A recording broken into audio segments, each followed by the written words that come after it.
Video like जरूर कर लीजिए और ऐसे वीडियो लगातार फ्री में पाने के लिए चैनल को तुरंत सब्सक्राइब कर लीजिए और बेल आइकन को जरूर टैप कर लीजिए ताकि आगे भी सारे वीडियो आपको मिलते रहे। यूट्यूब में फॉलो करते हैं तो प्लीज ये वाला फ्री टेलीग्राम चैनल जरूर ज्वाइन कर लीजिएगा। सारे नोटिफिकेशन सारे अपडेट यहीं पे आते हैं, ध्यान रखिए।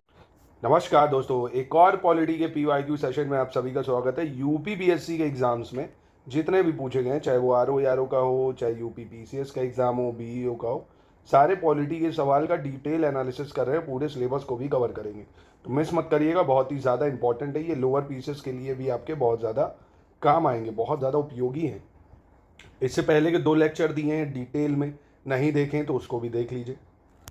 अब आज का सवाल कह रहा है, निम्नलिखित उद्देश्यों में से कौन सा एक भारत के संविधान की प्रस्तावना में वर्णित नहीं है? Which of the following objective is not embodied in the preamble of constitution of India?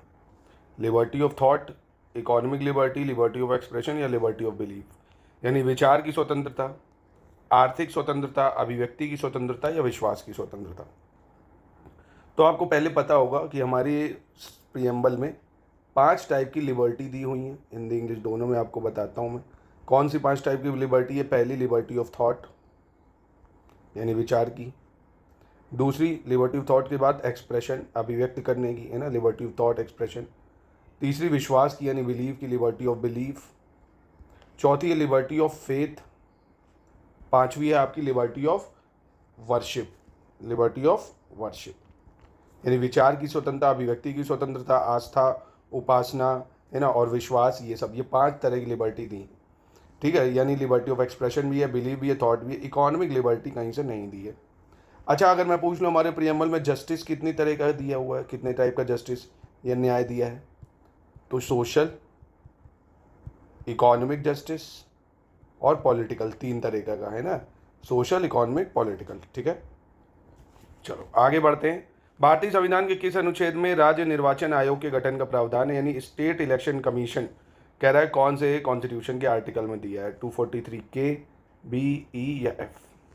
तो स्टेट इलेक्शन कमीशन के गठन का प्रावधान किस में है? हमारे संविधान के अनुच्छेद 243 के में है, 243 के में। अच्छा, स्टेट इलेक्शन कमीशन जो है ये नगर पालिकाओं के चुनाव कराता है और पंचायत के चुनाव कराता है ना, नगर पालिकाओं के और पंचायत के चुनाव कराता है, ठीक है। 243 के जरूर याद रखना। फिर कह रहा है, निम्नलिखित भारतीय संविधान के अनुच्छेद में से कौन सा एक भारत के राष्ट्रपति को क्षमादान का अधिकार देता है? Which of the following article of Indian constitution empower the president of India to grant pardon? ठीक है, यानी राष्ट्रपति को क्षमादान करने की शक्ति संविधान के कौन से आर्टिकल में है? 68, 70, 72 या 73? तो सब राष्ट्रपति को पार्डन यानी क्षमादान की शक्ति अनुच्छेद 72 में दी गई है। किस में दी गई है? 72 में। गवर्नर को क्षमादान की शक्ति किस में दी गई है? गवर्नर को, इसके लिए भी आर्टिकल पूछ सकता है आपसे, तो आर्टिकल 161 में दी गई है। किस में दी गई है? आर्टिकल 161 में। तो ये 5 तरह के पार्डन भी आपको याद रखना है, एग्जाम में पूछ सकता है, जो राष्ट्रपति देता है भाई। पार्डन यानी इसको हिंदी में क्या बोलते हैं? क्षमादान। हिंदी में इसको क्या बोलते हैं? क्षमादान। इसको नाम से ही आप बता सकते हो, क्षमादान, यानी आपको जॉब पूरी तरह से मुक्त कर दिया है ना, यानी दोषी व्यक्ति को सभी दंड, सभी केस उस पर पूरे बरी कर दिए, जाओ मौज करो। कम्यूटेशन, इसको क्या बोलते हैं? आवागमन। क्या बोलते हैं? आवागमन। हिंदी में क्या बोलते हैं? आवागमन। ये और अच्छा वर्ड अगर मैं बोलूँ तो इसको लघुकरण बोलो आप। क्या बोलो? लघुकरण ज़्यादा सही रहेगा। लघुकरण मतलब नाम से ही पता चल रहा है कि जो सज़ा की अवधि ज़्यादा है उसको कम कर देना, है ना। जैसे आप ये समझ लो, मतलब आपको दिया गया मृत्युदंड है, मृत्युदंड दिया गया, क्या दिया? जो आप मृत्युदंड नहीं दे रहे, आपको कठोर कारावास दे दिया, कठोर कारावास दे दिया। इसको बोलते हैं कम्यूटेशन, यानी सजा की प्रकृति को कम कर देना है ना, लघुकरण का, मृत्युदंड को कठोर कारावास कर देना। फिर रेमिशन की बात करें, इसको बोलते हैं परिहार। क्या बोलते हैं? परिहार। हिंदी में क्या बोलते हैं? परिहार बोलते हैं। इसका मतलब क्या है? सजा की प्रकृति में कोई बदलाव किए बिना उसकी अवधि को कम कर देना। मतलब मान लीजिए आपको 5 वर्ष का कठोर कारावास दिया गया है कि 5 वर्ष का कठोर कारावास है, आप कह देंगे भैया तुम 3 वर्ष का कठोर कारावास ले लो, है ना। रिमिशन मतलब क्या है? सजा की प्रकृति नहीं बदलेगी, बस सजा की अवधि कम हो जाएगी, है ना। 5 वर्ष की जेल है तो कह देंगे 3 वर्ष की जेल में कठोर कारावास रहो। यहाँ कम्यूटेशन में क्या होता है? प्रकृति बदल देते हैं, मृत्युदंड को क्या कर दिया? कठोर कारावास कर दिया, है ना। तो ये चीज़ होती है, ये आपको याद रखना है। और फिर चौथा रिस्पाइट की बात करें, विराम। यहाँ पे क्या होता है? इसका हिंदी मतलब विराम, यानी विशेष परिस्थिति में आप, जैसे कोई महिला गर्भावस्था में है ना, तो उसको मूल सज़ा से कम सज़ा दे देंगे, विराम लगा देंगे। ठीक है, ये विशेष परिस्थिति में होता है। फिर प्राविलंबन इसको बोलते हैं, प्राविलंबन यानी रिप्राइव, यानी मृत्युदंड जैसे जो मामले होते हैं उनमें सजा के निस्तारण पर अस्थायी रोक लगा देना, है ना, यानी टेम्परेरी रोक लगा देना उसको बोलते हैं। जैसे मर्सी पिटीशन आपने सुना होगा, है ना, जो इसका मुख्य उद्देश्य है वो दोषी को राष्ट्रपति के समक्ष दया याचिका लगाने के समय प्रदान करना होता है। यानी जो देखा होगा मर्सी पिटीशन लगाते कि भैया दया कर दो, इनकी टेम्परेरी फांसी वगैरह रोक दो, वो सब। अब राष्ट्रपति देखो डेथ सेंटेंस जो होता है वो सिर्फ और सिर्फ राष्ट्रपति माफ कर सकता है, गवर्नर के पास डेथ सेंटेंस माफ करने का अधिकार नहीं होता है, वो बाकी लागू कराना ये सब कर सकता है। तो ये 5 पार्टन भी याद रखना भाई, एग्जाम में पूछ सकता है आपसे। चलो, कह रहा जिला एवं सत्र दोनों न्यायाधीश काम करते हैं किसके नियंत्रण में भाई, डिस्ट्रिक्ट एंड सेशन बोथ जजेस work directly under the control of. तो ये किसके कंट्रोल में आते हैं भाई, जिलाधीश के, राज्य के राज्यपाल के, विधि मंत्री के, राज्य के उच्च न्यायालय के। तो बहुत ही आसान है भाई, जिला और सत्र न्यायालय हाई कोर्ट ऑफ स्टेट उसके अंतर्गत आ जाएंगे। अब आपके लिए सवाल है कि हमारे देश में कितने हाई कोर्ट हैं, ये मैं इससे पहले वाले लेक्चर में आपको बता चुका हूँ। उनमें से कॉमन हाई कोर्ट कौन सा है ये भी मैं आपको डिटेल में पढ़ाया था, रिकॉल कर लीजिए तुरंत, कॉमन हाई कोर्ट और हाई कोर्ट। कह रहा है in which year 11 fundamental duty was added in the Indian constitution, ये भी हम लोग कर चुके हैं, इससे पहले वाले सवाल में रिलेट करके मैंने बताया था आपको। कह रहा 11वीं फंडामेंटल ड्यूटी है, मौलिक कर्तव्य को कब जोड़ा है हमने। तो पहली चीज़ फंडामेंटल ड्यूटी हमारे संविधान के आर्टिकल किस में है, 51A में है भाई, है ना, किस में है, 51A में है। पार्ट की बात करें तो संविधान के पार्ट 4A में आ जाएगी। पहले 10 थी, अब 11 हो गई थी। 86 कॉन्स्टिट्यूशन अमेंडमेंट एक्ट 2002 के थ्रू हमने 11वीं फंडामेंटल ड्यूटी ऐड करी थी कि 6 से 14 साल के बच्चों को मुफ्त एजुकेशन मिलेगी, है ना, राइट टू एलिमेंट्री एजुकेशन। इसको 21A में भी डाला था, फंडामेंटल ड्यूटी में भी डाल दिया था हमने इसको। और फंडामेंटल ड्यूटी को पूरी 42 कॉन्स्टिट्यूशन अमेंडमेंट एक्ट 1976 के द्वारा ऐड किया गया था। स्वर्ण सिंह कमेटी ने इसकी रिकमेंडेशन दी थी, स्वर्ण सिंह कमेटी नाम याद रखना।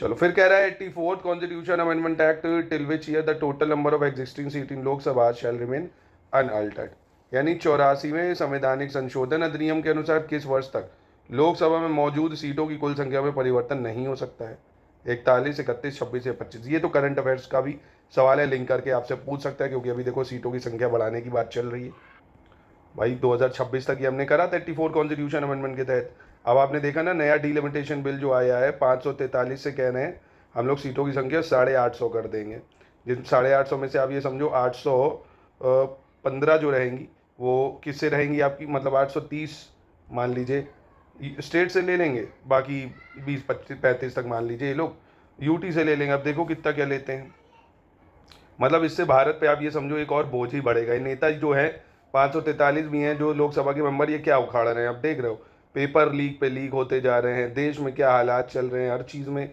महंगाई हद से ज़्यादा अत करती चली जा रही है, जॉब्स क्रिएट नहीं हो रही हैं, और ये नेताओं को और क्रिएट करे दे रहे हैं, उनकी वैकेंसी बढ़ाए दे रहे हैं भाई। इनकी फिर सैलरी, डेली का खर्चा, संसद चलाने का खर्चा, इनके बौकाली गार्ड्स, आवास, पब्लिक को और चूसा जाएगा भाई, और टैक्स वसूला जाएगा। तो मैं तो कहता हूँ क्या ही बोले यार, चलो छोड़ो आगे आते हैं। कह रहा है consider the following statement and select correct answer from the courts.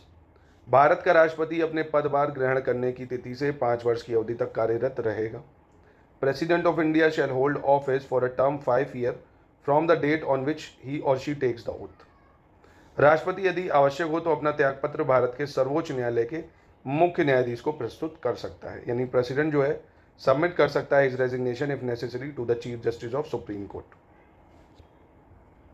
तो ये तो देखो पहला बिल्कुल सही है भाई, 5 साल के लिए बैठता है, जैसे 1 जुलाई को 2025 को बैठा है ना, तो 1 जुलाई 2025 तक ही बैठेगा, है ना, यानी 1 जुलाई 2025 तक आपको नया प्रेसिडेंट चुन लेना, अपना चुनाव कराइए, तुरंत फिर अगले दिन वो आ जाएगी। ये आर्टिकल 56 में दिया हुआ है, किस में दिया हुआ है, प्रेसिडेंट का टर्म 56 ईयर्स में दिया हुआ है। अब प्रेसिडेंट सबमिट कर सकता है अपने resignation chief justice supreme court को, ये भी सही है। तो ये दोनों स्टेटमेंट बिल्कुल सही हो जाएंगे, ठीक है। चलिए आगे बढ़ते हैं। कह रहे हैं इनमें से कौन सा सही मैच नहीं कर रहा है ये बताना है। राज्य लोक कल्याण की अभिवृद्धि के लिए सामाजिक व्यवस्था बनाएगा, यानी state to secure a social order for promotion of welfare of people, article 37 में दिया हुआ है। कह रहे राज्य द्वारा अनुसरणीय कुछ नीति तत्व, यानी certain principle of policy to be followed by state, article 39। सहकारी समितियों का संवर्धन, यानी promotion of cooperative society, 43B। अंतर्राष्ट्रीय शांति एवं सुरक्षा की अभिवृद्धि, 51। Promotion of international peace and security 51। कौन सा गलत है? इंपॉर्टेंट आर्टिकल है, यहाँ देखेंगे आप, ये जो है 37 में नहीं है, 38 में दिया हुआ है। किसमें दिया हुआ है? 38 में, कि राज्य जो है लोक कल्याण की अभिवृद्धि के लिए सामाजिक व्यवस्था बनाएगा। ठीक है, बाकी ये तीनों भी आर्टिकल इंपॉर्टेंट है और सही है। फिर कह रहा है which of the following must be approved by public account committee before being submitted to parliament. किस अनुदान को संसद में प्रस्तुत करने से पहले लोक लेखा समिति का अनुमोदन प्राप्त होना चाहिए? ठीक, बताइए कौन सा इसमें? Additional grant, exceptional grant, token grant या एक्सेस ग्रांट? ठीक है, जब भी गवर्नमेंट इंट्रोड्यूस करेगी एक्सेस ग्रांट को, है ना, अंडर आर्टिकल 115 गवर्नमेंट जो है पार्लियामेंट में एक्सेस ग्रांट को जो है इंट्रोड्यूस करती है। मतलब ये मानिए जैसे मिनिस्ट्री ऑफ डिफेंस मान लेते हैं ना, उसको जितना बजट में पैसा मिला था उससे ज़्यादा अब उसको खर्चा करना है, उसको कम पड़ रहा है, उसको पैसा चाहिए, तो एक्सेस ग्रांट के लिए वो क्या करता है? पार्लियामेंट में अप्रूवल के लिए जो है डिमांड रखता है। अब पार्लियामेंट में अप्रूवल अगर इसको चाहिए तो पब्लिक अकाउंट कमेटी जो है वो अप्रूव करती है, कैग भी फिर ऑडिट करता है ना, कई सारी चीज़ें होती हैं। मतलब ऐसा नहीं आप कैसे भी पैसे ले लो, पहले आपको अप्रूवल चाहिए होगा, ओरिजिनली जो आपको मिला था उससे ज़्यादा अगर, तो पब्लिक अकाउंट कमेटी जो है before being submitted to parliament approval चाहिए होगा उससे। यानी संसद में अगर प्रस्तुत करना है इनको तो पहले पब्लिक अकाउंट कमेटी से इनको अप्रूवल कराना होगा, ऑडिट कराना होगा कि आपको जो पैसा मिला था वो खर्चा हो गया है कि नहीं, कहाँ खर्चा हुआ, ये सब। ठीक है, फिर कह रहे हैं in which of the following cases the Supreme Court of India held the preamble is not a part of Indian constitution. किस मामले में भारत के सर्वोच्च न्यायालय ने प्रस्तावना को भारतीय संविधान का भाग नहीं बताया है? केशवानंदा भारती केस, बेरूबारी सज्जन सिंह या गोलकनाथ केस? तो देखिए, सबसे पहले आपको अगर याद होगा भाई, बेरूबारी यूनियन केस 1960 में आया था, इसमें सुप्रीम कोर्ट ने बोल दिया था preamble is not a part of Indian constitution, है ना। फिर केशवानंदा भारती केस आया 1973 में, इसमें सुप्रीम कोर्ट ने माना कि yes preamble is a part of Indian constitution. फिर LIC ऑफ इंडिया केस आता है भाई 1995 में, LIC ऑफ इंडिया केस, उसमें भी ये लोग मानते हैं कि हाँ प्रियम्बल जो है संविधान का हिस्सा है। ठीक है, तो ये हो जाएगा इसका सही आंसर, बेरूबारी यूनियन केस। तो इस लेक्चर को करते हैं यही समाप्त। ऐसे ही आप करते रहिए, पॉलिटी आपकी पूरी लोअर पीसेस के लिए भी, UPSSC के हर एग्ज़ाम्स के लिए, चाहे आप कहें UPPSC के लिए, जिस भी एग्ज़ाम में बैठेंगे मैं डिटेल में इसको सब करा रहा हूँ कि छोटे से लेके बड़े तक आप हर एग्ज़ाम को टैकल कर पाएँ। ठीक है, बाकी इन सभी एग्ज़ाम्स के कोर्स भी हमारे चल रहे हैं, लोअर पीसेस के 499 के चल रहे हैं, UPPSC का प्री प्लस मेंस का कंप्लीट बैच चल रहा है, RO ARO चल रहा है, BEO, जिस भी एग्ज़ाम में आप तैयारी कर रहे हैं आप पूरी तैयारी कर सकते हैं, UK PCS की, BPSC की। इन नंबर पे कांटेक्ट करके अधिक जानकारी आप प्राप्त कर सकते हैं।